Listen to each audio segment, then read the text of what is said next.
soy padre Wilfran Oyola García, tengo 45 años, nací en Marquetalia, Caldas. Hace 11 años estoy aquí en la Arquidiócesis de Bogotá. Inicié mi acompañamiento, mi trabajo en la parroquia San Juan Diego en el sector del Codito, allá muy seguramente cerca de ustedes, pero en la comuna norte, allá en la montaña donde termina la ciudad. Y estuve allí haciendo, pues, un trabajo y un acompañamiento pastoral en ese sector que es algo vulnerable, seguramente lo conocen, en medio de, a veces, en aquella época, pues, las bandas delincuenciales, todo el tráfico y todo el consumo de drogas, bueno, pero allí estuvimos haciendo ante todo un acompañamiento preventivo. Yo hacía allí más que de pronto sacarle los jóvenes a las bandas. Yo lo que hacía era acompañar a los jóvenes en procesos en actividades deportivas, actividades culturales, y pues logramos tener siempre un grupo. El último año creo que tuvimos una comunidad juvenil que eran casi 60 jóvenes que nos reuníamos allí en torno a las actividades. Quisiera iniciar o dar sobre todo una orientación, porque pues claro, el tema es muy fuerte. Me lo recuerdas, Leila, el compromiso social del joven, algo así, ¿no? Sí, y es que surge a partir de que los chicos siempre se sienten llamados a la misión, pero como que a veces pasa que vamos y hacemos una misión pequeñita, pero ¿qué hay? ¿Qué más podemos hacer, no? Que no sea ir y hacer una visita o ir y entregar un mercado, sino ¿qué más yo como joven puedo aportarle a la sociedad desde lo que puedo hacer? Muy bien, el Papa Francisco en su primera carta que escribió cuando es nombrado Papa, todos los papas pues nos escriben documentos, pero cuando es nombrado un papa, siempre su primera carta es considerada como su eje, su carta de navegación en su papado. Entonces, claro, todos siempre esperan ese primer documento. El Papa Francisco lo llamó Evangelium Gaudium, el gozo del Evangelio. Y en ese documento, sobre todo en el capítulo octavo, se llama la dimensión social de la evangelización. Y en eso dice el Papa que las repercusiones comunitarias y sociales del querigma. No se puede anunciar a un Cristo que es un Cristo solamente que está por encima de la realidad de los hombres o de la realidad de los jóvenes, por decirlo así. Eso tiene una repercusión pues a la realidad, a la vida social. Todo el mensaje de Cristo nuestro Señor siempre fue encaminado a la amistad, al encuentro, a la solidaridad, a la compasión. Entonces no puede ser que yo sea muy creyente, rece mucho, rece el rosario todos los días, cante alabaré, pero en torno a una respuesta cristiana, a una respuesta ante las necesidades de los demás, pues no, de hecho no tenga una respuesta. Entonces, el Papa dice también que, claro, el reino se proclama y el reino nos reclama también que ese anuncio que se hace con las palabras, pues también se haga realidad. En ese sentido, pues habla de la inclusión social de los pobres. Unidos a Dios, escuchamos un clamor. Hay que siempre mirar la realidad. La opción de Jesús siempre fueron los pobres, la opción de Jesús siempre fueron los marginados, los frágiles. La opción de Jesús siempre fue pensar en todos aquellos que estaban necesitados. De hecho, en el Evangelio de San Mateo, en el capítulo 25, el Señor Jesús coloca como la forma para entrar en la fiesta del cielo. Cualquiera puede pensar, pues, es rezar mucho, es leerse la Biblia, es confesarse y comulgar todos los días. Si ustedes ven el capítulo 25 del Evangelio de San Mateo, dice el Señor claramente, porque tuve hambre y me diste de comer, porque tuve sed y me diste de beber, porque estuve sin ropa y me vestiste, porque estuve sin casa, me hospedaste, porque estuve enfermo en la cárcel y me visitaste. Señor, le preguntan, Señor, ¿y cuándo te vimos enfermo? ¿Cuándo te vimos en la cárcel o desnudo? ¿Cuándo te visitamos? Y el Señor dice, cuando lo hicieron con uno de mis más pequeños, conmigo mismo lo hicieron. Entonces, el compromiso social del cristiano, porque tenemos que decirlo generalizado, tiene que ver, claro, con el encuentro con Dios, con el corazón que se eleva a Dios, que se une a Dios, pero que con esa relación y con ese encuentro, pues hace posible el apoyo a los demás. No, el Evangelio, la primera carta de San Juan dice claramente, yo no puedo amar a Dios a quien no veo y no amar al hombre a quien veo, a mi hermano a quien sí veo.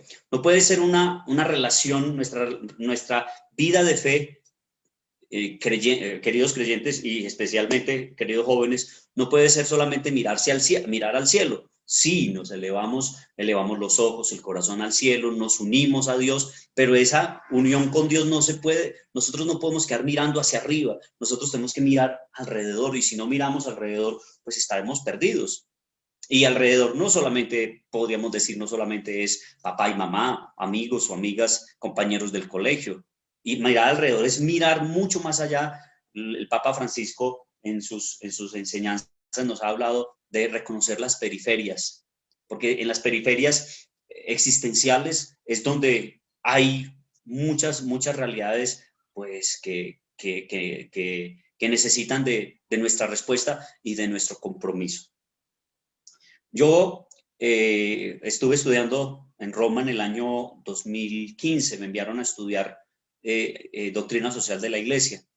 Yo soy un sacerdote que viene de fuera de Bogotá y llego en el 2010 y estoy en un acompañamiento por aquella tarea que me nació hacer en San Juan Diego, allá en el barrio El Codito. Pues fue que los jerarcas de nuestra arquidiócesis pues me pidieron ir a estudiar. Y yo les decía, pero yo con 40 años ya quiero ir a estudiar por allá y además yo no soy de aquí y bueno, pues claro, eso es, pues que lo me envíen a uno a estudiar y a capacitarse más es un privilegio, claro, es un espaldarazo, es un voto de confianza.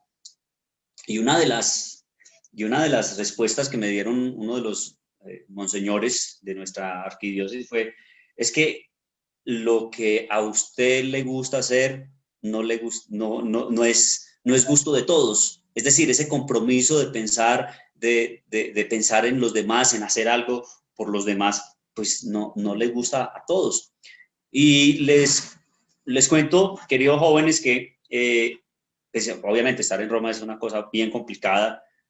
Pues cuando uno tiene 14 o 15 años, como ustedes, algunos que están con 20, no sé, pues eso es fácil, uno se acomoda a cualquier realidad, a cualquier cultura y aprender fácil los idiomas, pero uno con 40 años siempre es difícil. Pero lo más importante de esa experiencia fue lo que aprendí y leyendo una encíclica también del Papa Benedicto XVI, la Deus Caritas es, el Papa en esa encíclica dice que la Iglesia tiene una triple misión. ¿Ustedes cuál creen que es la triple misión de la Iglesia?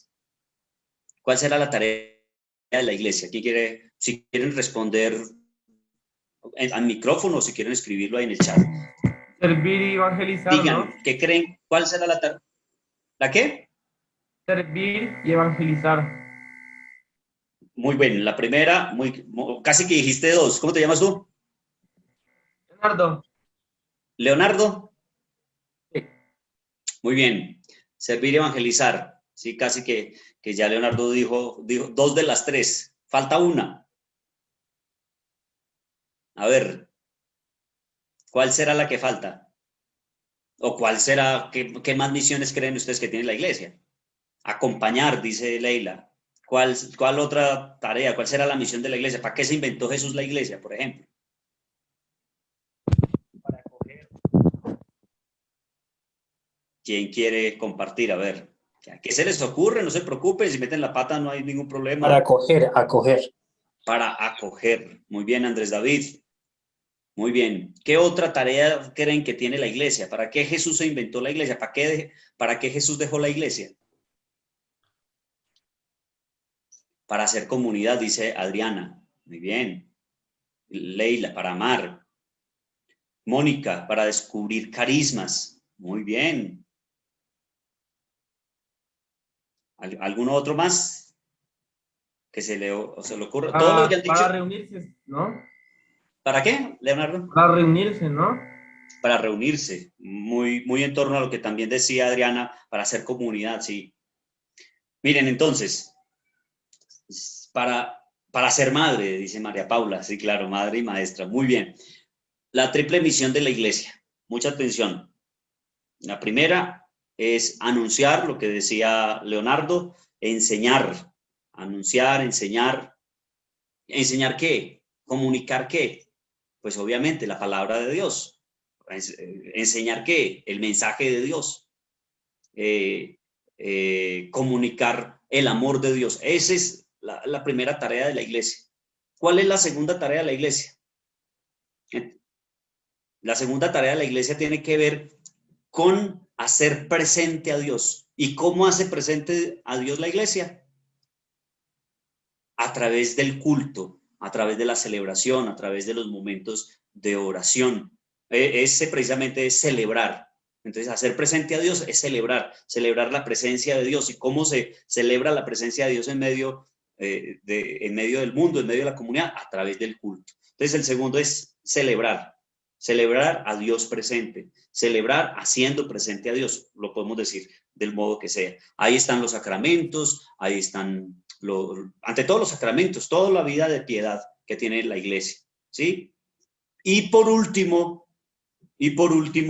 que también, entonces ahí están metidos muchísimo lo que varios dijeron, lo de la comunidad, lo de, bueno, hacer comunidad, descubrir carismas. La tercera tarea de la iglesia es el servicio de la caridad, lo que decía Leonardo también, para servir. Y podríamos unirlo a lo que dice Leila, sí, para vivir la caridad, no es para hacer la caridad, y en eso tenemos que entender muy bien, queridos jóvenes.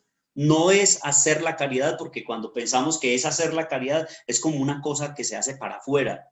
No, nos sentimos amados por Dios, ¿sí? Lo que hace cuando iniciamos la orientación, les estaba diciendo, mi unión con Dios, mi encuentro con Dios me debe llevar siempre a pensar en el otro. Entonces no es que yo voy a hacer algo por otro, es que yo voy a hacer, vaya a dejar ver lo que yo llevo dentro de mi corazón. Y es precisamente el amor de Dios. No es, claro, Mónica, obviamente para descubrir también vocaciones, y ojalá que sean, ante todo, la vocación una sola. ¿Saben cuál es la única vocación que deberíamos descubrir en la iglesia? Precisamente el amor. Amar a Dios, como lo dijo Jesús, y amar al prójimo. Buscar el bien del prójimo.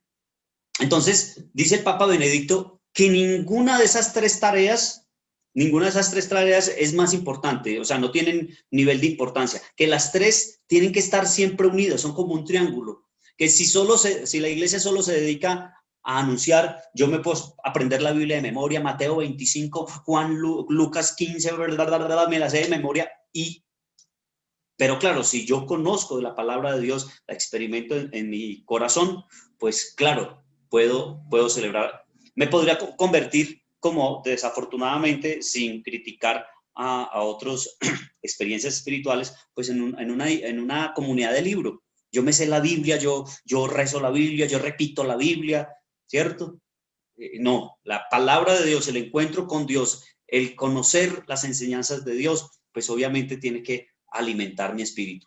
Y lo que tienen todas las religiones, lo primordial de todas las religiones obviamente es el culto, el momento celebrativo. Eso que conozco de Dios, eso que experimento con Dios, lo celebro en el culto, en la alabanza, en la misa, en el momento de piedad.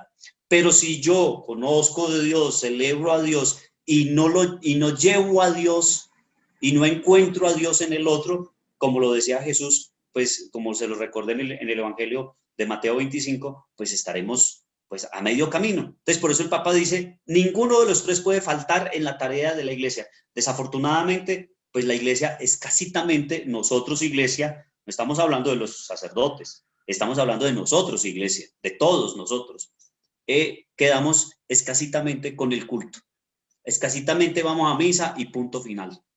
Y si nos invitan de pronto a un grupo de oración o a un momento de evangelización o a un momento de profundización en la palabra, no, nosotros muchísimos católicos no tenemos tiempo para ello. Y más si nos dicen, bueno, ¿quién se quiere comprometer en la tarea de la pastoral social? Pues muchos menos. Ay, eso de la pastoral social. Entonces, las dos enseñanzas de los papas. En la Evangelii Gaudium, el Papa Francisco dice que el querigma se tiene que ver, o sea, tiene que repercutir en la dimensión social, en la vida social, en el servicio de la caridad. Y lo que dice el Papa Benedicto en la Deus Caritas es, pues claramente es la triple tarea de la iglesia, la triple misión de la iglesia, pues no puede dejar a un lado ninguna de las tres. Es triple, por eso es triple tarea, no es cuál es la tarea más importante de la iglesia, no. Es la triple tarea de la iglesia: anunciar, celebrar y el servicio de la caridad.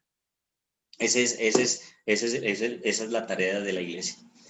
Miren, en el año 2000, Leonardo no había nacido en el año 2000, para nada, ¿cierto que no? Para nada, tendría 20 ¿Cuántos años años. tienes? 15. 15, muy bien. En el año 2000 yo era diácono en La Dorada Caldas. No sé si algún día han pasado por La Dorada Caldas. La Dorada es una ciudad intermedia que queda a la orilla del río Magdalena. Yo obviamente tenía 25 años, tenía también mi energía todavía. Y allí estuve trabajando en una parroquia. Miren, allí tuve una experiencia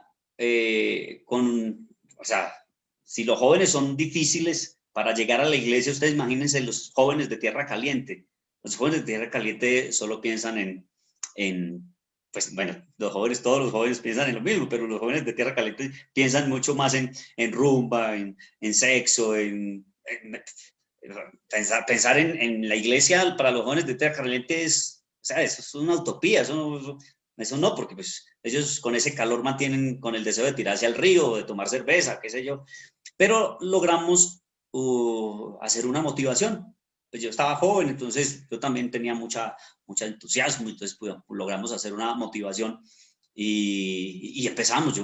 Habían 2 o 3 jóvenes que iban a la iglesia y empezamos a través de ellos a hacer una invitación para ir a ver una película. Nos inventamos el ver una película para enganchar los muchachos. Vimos La vida es bella, la película italiana de este señor con su hijito en el campo de concentración nazi. Y a través de esa película logramos llegar, no sé, 12 o 15 jóvenes. Yo recuerdo uno que solo llegó para ir a ver el trasero de las muchachas. Ese no sabía, ni siquiera se concentró en la película, ¿no? Mejor dicho, era mirando a las muchachas allá. Pero sin embargo, miren, logramos ir motivando a esos muchachos y me le adelanté un poquito a lo que lo dice el Papa Benedicto. Miren, yo les dije a los muchachos, ustedes no se pueden reunir aquí, ustedes no crean que yo los reúno aquí pues para yo entretenerlos, para ser dinámicos y para jugar, no.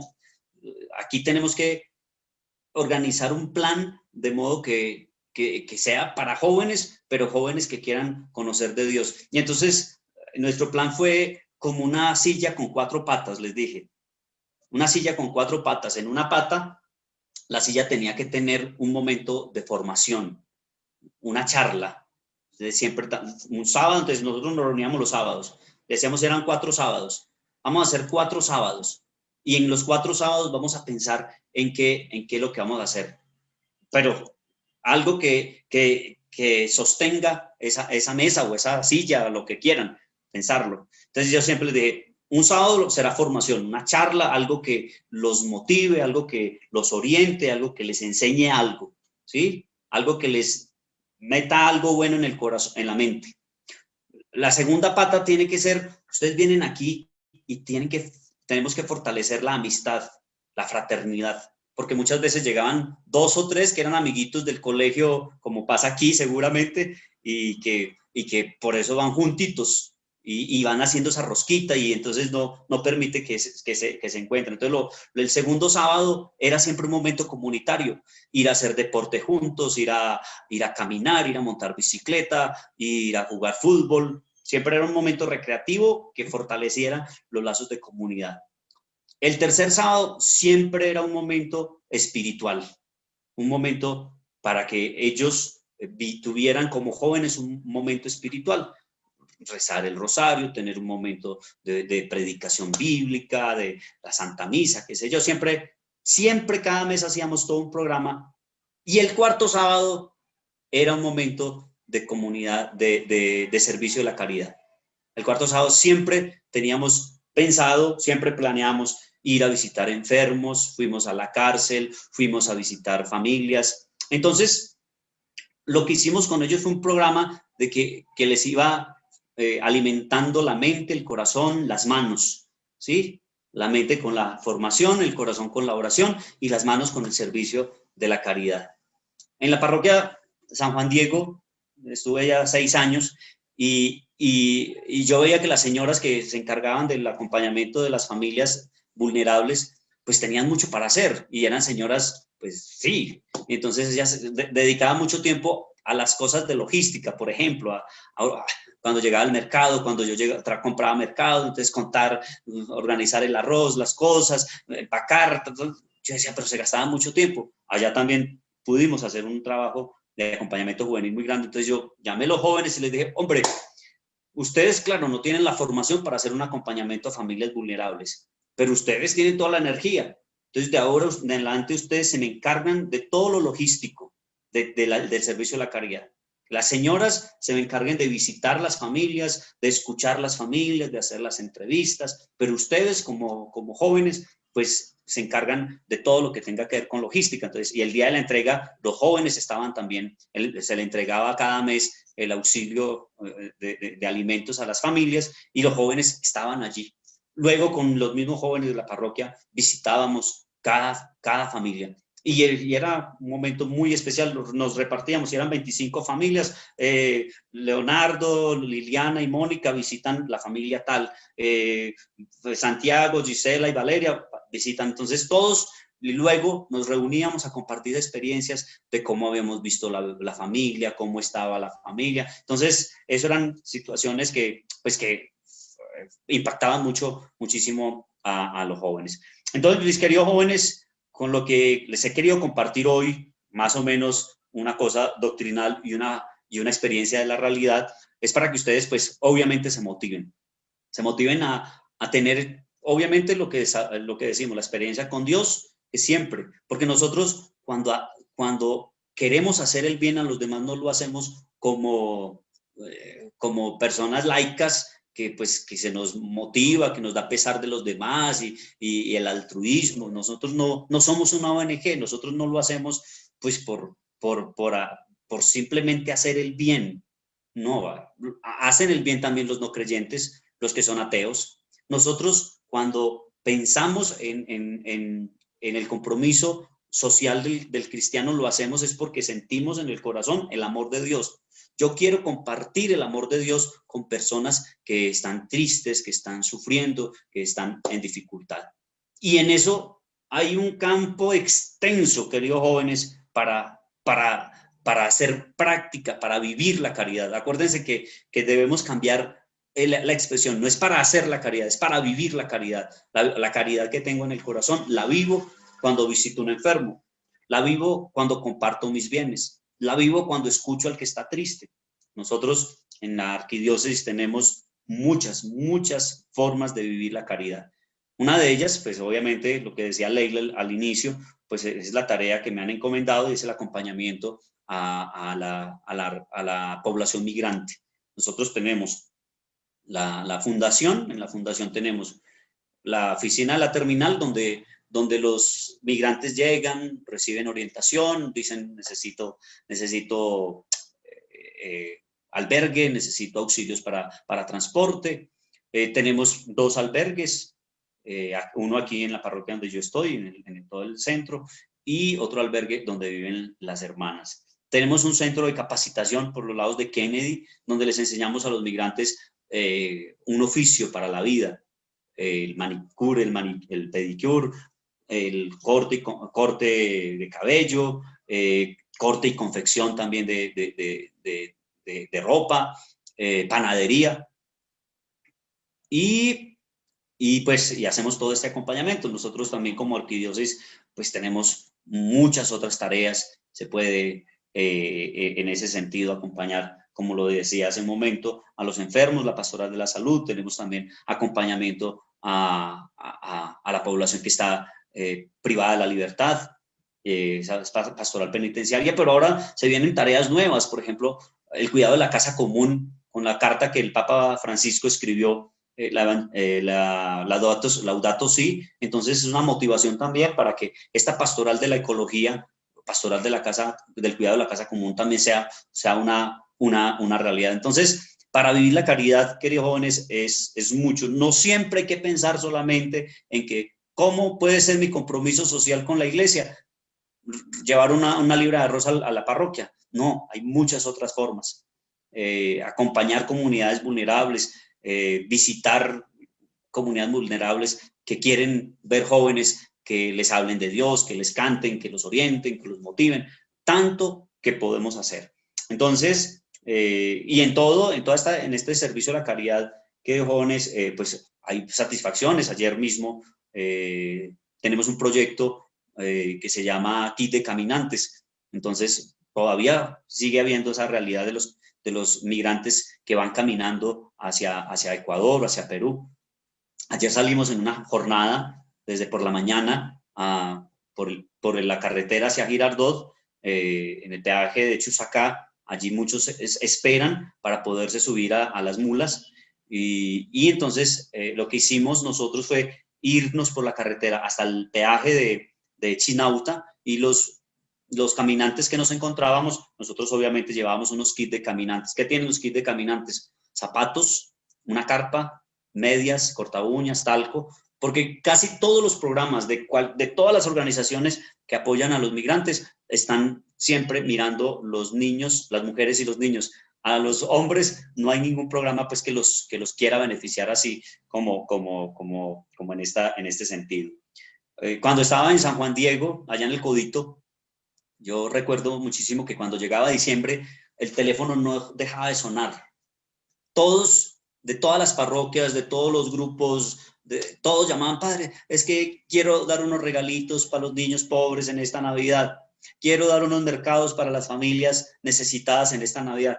¿Saben? Siempre la pregunta que yo les hacía: en enero, en febrero, marzo, abril, mayo, junio, julio, agosto, septiembre, octubre y noviembre, también hay niños necesitados, también hay familias con hambre. Pero a veces nosotros solo pensamos que pues solamente es Navidad, porque Navidad es un tiempo para compartir. Nuestro compromiso social cristiano a veces es de calenturas, es de momentos, y debería ser un compromiso constante. Dios nos necesita a todos para llevar su amor a los demás. No es para hacer la caridad, yo siempre les insisto, es para vivir la caridad. Lo que hacemos nosotros no es porque nos da pesar de los demás, no es porque queremos ser buenos, sino porque sentimos que Dios nos ama y que en el otro también está Dios, y que también quiero experimentar y vivir con él el amor de Dios. Sí, yo quiero hacer una pregunta. Andrés. Por ejemplo, digamos, es una realidad, pues lo que venimos viviendo hace un año, y me he cuestionado mucho cómo podemos pues apoyar el vivir la caridad pues en este tiempo, ¿sí? Cómo proteger a la comunidad sabiendo que hay menores de edad, pero cómo no dejar de hacerlo sabiendo que hay mucha gente vulnerable. Obviamente con esas dos características, pues sabiendo que hay menores de edad, pues seguramente donar dinero no es como la mejor forma, es cómo hacer acción, mejor dicho, esa es la pregunta: ¿cómo hacer acción en estos tiempos cuidándonos todos? Muy bien, Andrés. Mira, en el servicio de la caridad hay que entender, por ejemplo, hay una caridad, la que llamamos caridad asistencial. La caridad asistencial es la que debe dar, por ejemplo, hay un terremoto, hay una inundación. Es obvio que las sociedades, la sociedad laica y creyente se tiene que volcar automáticamente a responder ante esa necesidad, ¿cierto? Hay que ayudar a los que fueron damnificados en esa situación. La realidad de la pandemia es una calamidad pública, una calamidad social. Entonces nos llevó a todos a dar una respuesta automática, es decir, tenemos que hacer algo. Y así la iglesia lo hizo. La fundación, por ejemplo, nosotros, como no podíamos ayudar, como no teníamos albergue, como no tenemos oficinas, entonces, ¿qué hicimos? Con hacer acompañamiento con nuestros profesionales, hacer acompañamiento a las familias migrantes que viven en la ciudad.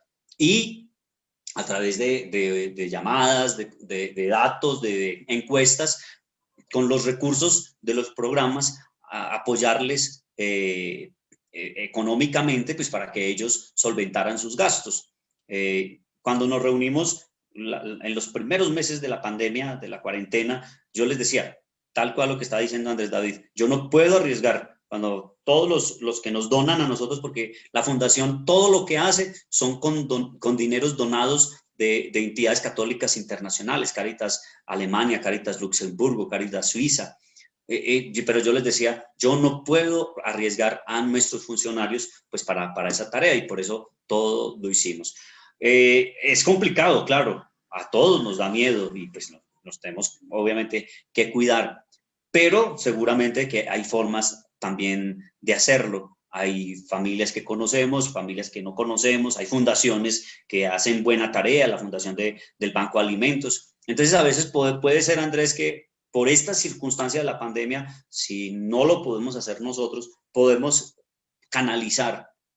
Hay personas que lo pueden hacer, que lo están haciendo, capacitadas con los medios, y en vez de pronto estar dando, porque a veces cuando le estamos dando moneditas y moneditas a las personas que están por allí, a veces no contribuye muchísimo a la promoción. Entonces, la segunda caridad de la que te iba a hablar precisamente esa, la caridad que promueve al ser humano, caridad que con nuestro compromiso hace que esa persona pues salga o mejore un poquito la situación. El Papa Pablo VI decía claramente, invitaba, es que hay que enseñar, no hay que dar el pescado, muchas veces hay que enseñar a pescar para que esas personas puedan mejorar un poco su situación.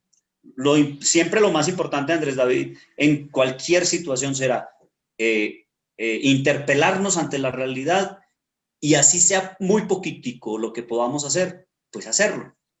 Por ejemplo, aquí hay un hogar, aquí en el centro, cerca al Hospital de San José, hay un hogar de paso para personas con condición de habitabilidad de calle. Ellos tienen allá comida, ducha, dormida y ropa. Y allá nos dan la posibilidad de ir a orientar. Hace unos 2 años y medio, con unos laicos de Emaús, les propuse que hiciéramos un acompañamiento espiritual allí. Todos ellos son recicladores, todos ellos son consumidores, todos ellos pues tienen esa condición. Entonces yo les dije, vamos a ir, pero no vamos a llevar nada. Y imagínense, en la primera visita empezaron a llevar cosas, no sé, refrigerios y cosas de esas, pero allá les dan todo. Yo les dije, por favor, no llevemos nada, llevémosle solo la palabra de Dios. Todos los viernes ellos se reunían con un grupo, allá llegan 250, entonces invitaban a los que quisieran estar en un momento de oración, y al grupito llegaban 40, 50. Y a través de ese acompañamiento de los viernes, como 12 pudieron asistir al retiro de Emaús. Y de los 12, uno pudo salir de ese camino, de esa condición de habitabilidad de calle. O sea, recuperamos un alma creyente, una persona para la sociedad. Entonces, Andrés, es eso. Uno puede hacer poquito, siempre interpelarse, qué podemos hacer, y dar una respuesta con la propia realidad también nuestra. Yo no puedo pensar que voy a calmar el hambre del mundo entero, voy a calmar el hambre del barrio, pero sí puedo pensar, conocer una familia adoptar una familia. Yo muchas veces les digo a las personas, ¿por qué no me ayudan y adoptan familias y los acompañan, los conocen, los escuchan, y si tienen la posibilidad de ayudarlos, pues los ayudan? Hay que sería dar una luz, ¿no? Dar una nueva esperanza. Dar luz, dar nueva esperanza, acompañar. Hay muchas formas, sino que yo vuelvo siempre sobre lo mismo. Nosotros todos, los creyentes y los no creyentes, cuando pensamos en la solidaridad o en la caridad, siempre pensamos en que tenemos que dar algo material. Y muchas veces, pues claro, lo material se necesita, pero el acompañar a la persona, la cultura del encuentro del que tanto habla el Papa Francisco. Padre Wilfran, qué pena, muchas gracias por toda la luz que usted me da, me resuelve muchas inquietudes, pero justamente hoy, digamos que ya un año ha transcurrido bajo este escenario y considero que nosotros somos muy inquietos y nos está haciendo falta eso. Desde que cimentamos nuestro grupo, eh, con lo que usted mencionó, creo que siempre fue muy, muy firme, lo espiritual, lo formativo, la comunidad y la acción, ¿sí? El servicio. No, En este momento yo estamos siento muy, muy cojo, pues servicio, obviamente las reuniones son virtuales, están enfocadas unas a oración, unas a formación, otras pues hemos tratado de hacer algunas cosas muy chiquitas pues hacia comunidad, lo que nos permite virtual, porque no queremos caer en la repetición de los que trabajan, de los que estudian, todo virtual y que no se vuelva más de lo mismo. Hoy justamente esta mañana pues yo quedo un poquito conflictuado y le quiero preguntar a la luz de lo que usted ha dicho, eh, trayendo a colación, por ejemplo, el Laudato Si, uno de los líderes me propuso, eh, tengo la idea que nos va a resolver, y la quiero compartir acá porque de pronto puede dar luz para muchos. Y yo le dije, cuéntame. Entonces él me dijo, si en este momento que hay muchas lluvias, hay un albergue, un refugio de mascotas, de perros y gatos, no sé, en Cota o pues en Suba, no sé, a las afueras de Bogotá, y este albergue o este refugio de mascotas se ha inundado. Él dijo, pues ahí veo una oportunidad y es, no vamos a estar con personas, vamos a estar aplicando un poco de servicio a nuestra naturaleza, pues reparando el lugar y como dando otra vez como poniendo bien el sitio que ha sido afectado también para salvar a estos animales. Yo le dije, pues a mí me parece muy bonito, pero quiero preguntarle ¿a usted le parece que eso va muy en línea con el Laudato Si y que es una forma de los que deseen responsablemente asistir y no aumentar el contacto con personas responde a la necesidad de vivir la caridad? Nosotros tenemos que ser conscientes, Andrés, pues de una condición histórica que no la esperábamos. Yo sé que por la condición de juvenil me pasa a mí, imagínate que yo tengo 45. Yo el año pasado, al terminar diciembre, me sentía frustrado por lo mismo, pues, porque yo soy hombre de actividad y pues con la fundación yo tengo que ir, venir, hacer una cosa, hacer la otra, y estar encerrado y no poder hacer nada, pues frustra mucho. Sin embargo, pues también hay que ser conscientes de que esto pasará y que ustedes están jóvenes y todavía tendrán mucho para dar al mundo, ¿sí? Entonces, en ese sentido, si ustedes lo consideran, es decir, el bien se puede hacer de todas las formas, ¿sí? Entonces, si en este momento lo que quieren es sentirse útiles, porque a veces a nosotros nos pasa, a mí me pasaba lo que les digo, o sea, es mi experiencia al terminar el año pasado, yo me sentía inútil, pues aquí encerrado y sin hacer nada, y pues a través de la fundación hicimos muchísimo, pues porque a través de lo virtual y a través de los auxilios económicos que dimos muchísimo, pero yo no podía, o sea, realmente yo sentía que yo no podía, no estaba haciendo nada. Entonces, si en esa circunstancia ustedes lo ven posible, al menos pues para sentirse útil, sabemos ya lo hemos dicho, pues que la ecología y en ese sentido también está el cuidado de los animales, pero que no caigamos siempre hay que ponerle la espiritualidad a la tarea, ¿cierto? Descubrir en las criaturas, como lo hizo San Francisco, pues también la presencia de Dios. Hay muchos grupos que me preguntan por voluntariados. Yo sé que la arquidiócesis tiene muchas tareas y muchas fundaciones, como por ejemplo el FAMIC, pero no sé, es decir, a veces uno se queda corto en poder decirle, mira, el FAMIC tiene un voluntariado que puedes ayudar en esto, o el Banco de Alimentos, o no sé, o cómo podemos direccionar mejor como esas intenciones Miren, de querer hacer algo más. en el año 2018, la arquidiócesis abrimos un comedor aquí en el barrio, en el San Victorino, para migrantes pues, que lo requerían. Claro, o sea, resultaron voluntarios, o sea, como se entregaba el comedor para que la Vicaría San Pedro acompañara, ayudara en esa semana, pues eso, mejor dicho, eso, a veces llegaban más voluntarios que gente a comer, porque desafortunadamente nosotros siempre tenemos la concepción siempre de dar o de hacer. Siempre es la cosa, nosotros siempre pensamos, y si encontramos, yo no recuerdo si los datos al final fueron entre 400 y 500 voluntarios que tuvieron ese compromiso durante ese año. Imagínense, 500 voluntarios.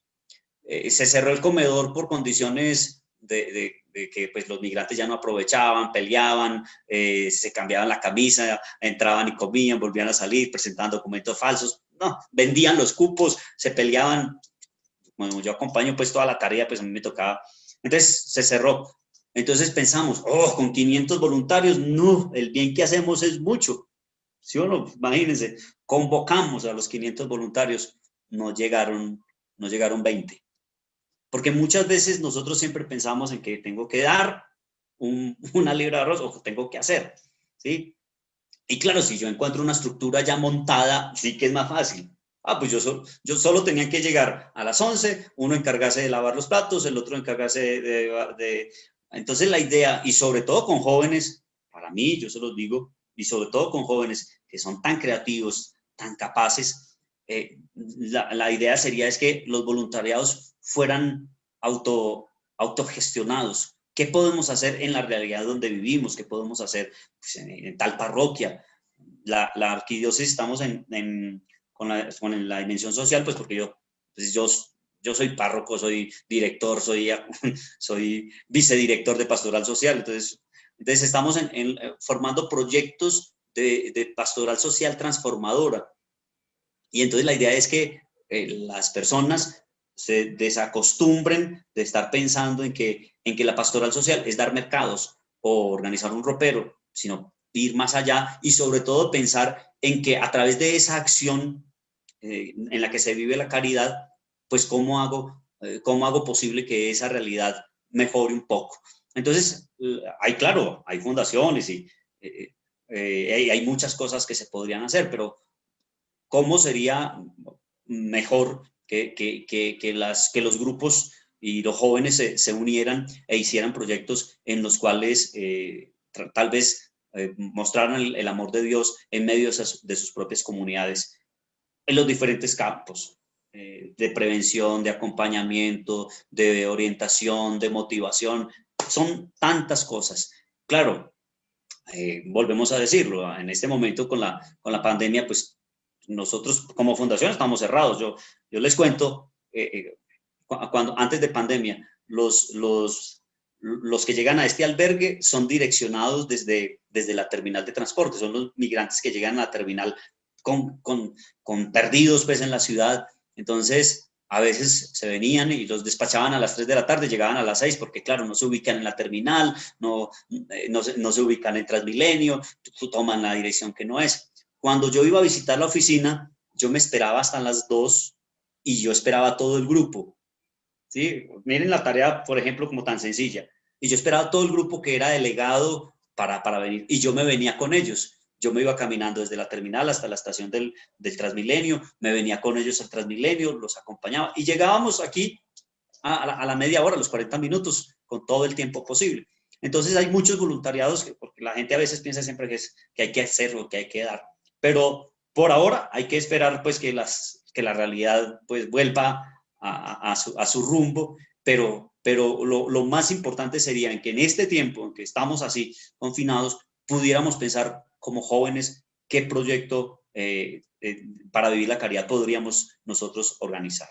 ¿Qué tan complicado es hacer seguimiento a los voluntariados? Sí, es bien complicado porque desafortunadamente pues la realidad humana es la realidad humana.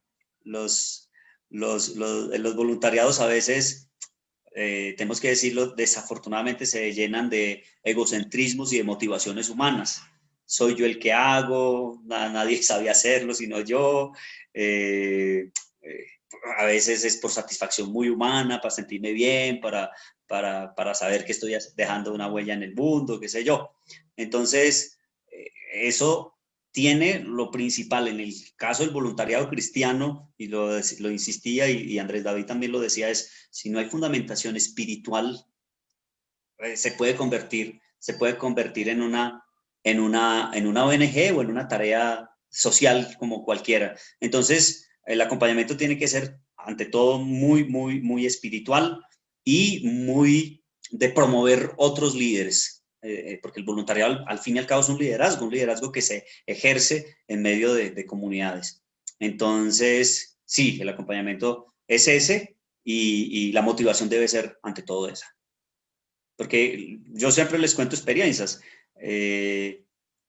Estuve nos daban los mercados en una parroquia cuando yo estaba en San Juan Diego. Y los primeros lunes de cada mes yo bajaba con el carro a recoger los mercados. Y un lunes habitualmente yo bajé y no estaba la señora. Y llamo al padre y estaban las otras colaboradoras, miren, no, pero es que como no está fulanita, no se puede entregar porque ella es la única que tiene la llave, hace 20 años la tiene. Entonces a veces los voluntariados a veces se convierten en esas cosas que son muy de egocentrismos y de cosas muy personales. Y eso es lo mejor, eso siempre lo he dicho, la pastoral social, la dimensión social, tiene que tener, o sea, como aliado la pastoral juvenil. Así, porque los jóvenes tienen mucho que dar.